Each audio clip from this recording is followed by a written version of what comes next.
It's also to make a difference in the way people think and talk about the role of religion in development and humanitarian affairs.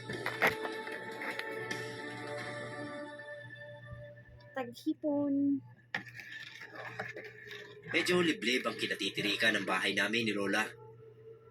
Sabi ni Lola dati, sa bukana ng baryo lang sila nakatira nung maliliit pa lang silang magkakapatid. Kaso napilitan silang lumipat sa liblib dahil na rin sa pagpoprotesta ng mga tao. Ang nanay kasi ni Lola ay isa ring batikang mangkukulam noong araw. Ang totoo pa nga niyan ay namatay ang nanay ni Lola sa kamay ng mga taong bayan. Sinunog daw ng buhay ang nanay niya. Pero silang magkakapatid ay hindi naman ginalaw ng mga tao dahil pinagtanggol sila ng tatay nila na handa ring pumatay para sa kanila.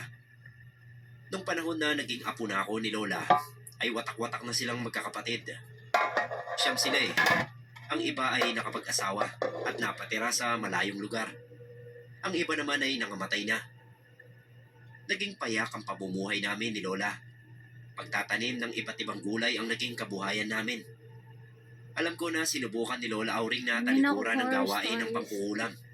Pero nahirapan siyang iwasan dahil paminsan-minsan ay may lumalapit pa rin sa kanya at nagmamakaawa pa nga. Tulad nung isang beses, patulog na lang kami. Biglang may kumatok na isang ali na nagluluksa.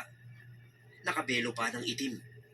Nakikiusap kay Lola na kulami ng taong pumatay sa anak niyang lalaki.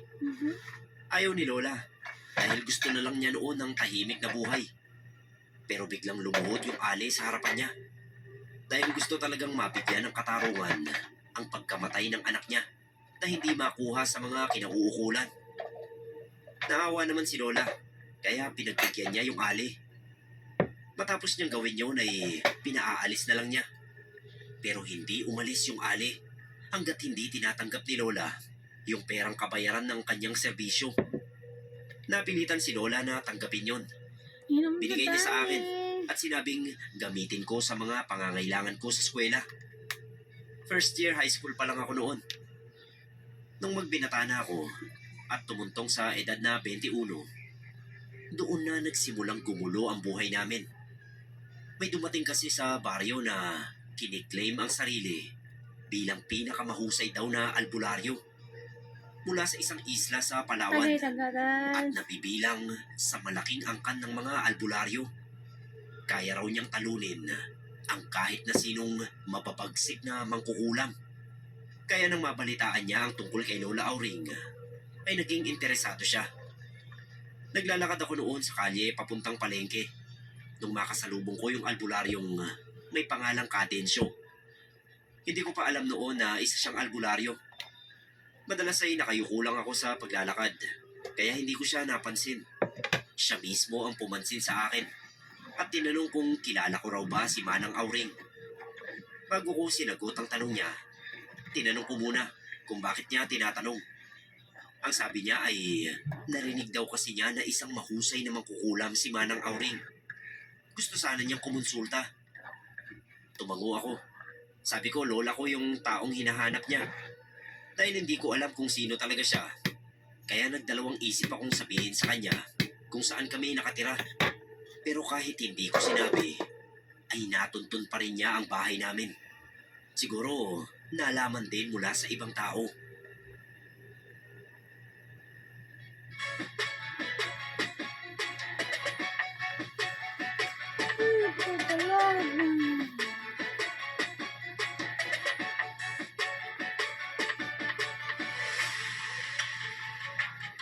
Mix it up, pair it up with Burger King's King Feast for Me. Just pick one main and one side for 89 or 99 pesos only. King Feast for Me. Natuntun man ng albularyo ang bahay namin, ay hindi naman siya hinarap ng maayos ni Lola Auring. At pinalaan na huwag nang babalik. Naramdaman na kasi agad ni Lola kung anong pagkatao meron ng kaharap niya. Naamoy din niya agad ang pagiging albularyo ng matanda. Isa yon sa katangian ni Lola. ang husay sa pagkilatis ng tao. Umalis naman si Cadencio, pero nag-iwan din ito ng babala na mula raw sa araw na yun ay kailangan ng mag-ingat ni Lola dahil babantayan daw niya ang mga kilos at gawain ni Lola. Hindi naman nabahala ang lola ko. Nung wala na yung albularyo, tinanong ko siya kung anong gagawin niya sa pagbabanta ng albularyo. Sabi ni Lola Auring, sa tanda niyang yun, alam na niya ang pakay sa kanya ng albularyo. Gustong magbida-bidahan, magpakitang gilas. Hindi raw siya natatakot. Maraming albularyo na siyang kinalaban noon at wala isa man sa mga yun ang nakatalo sa kanya.